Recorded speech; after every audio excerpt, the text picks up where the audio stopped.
You ask Tiger to solve. This deals with linear equations with one unknown. The final result is k equals 4. Let's solve it step by step. Swap sides. Group all constants on the right side of the equation. Add 19 to both sides. Simplify the arithmetic.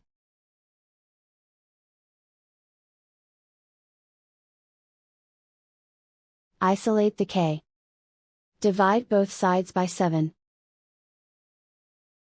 Simplify the fraction. Find the greatest common factor of the numerator and denominator.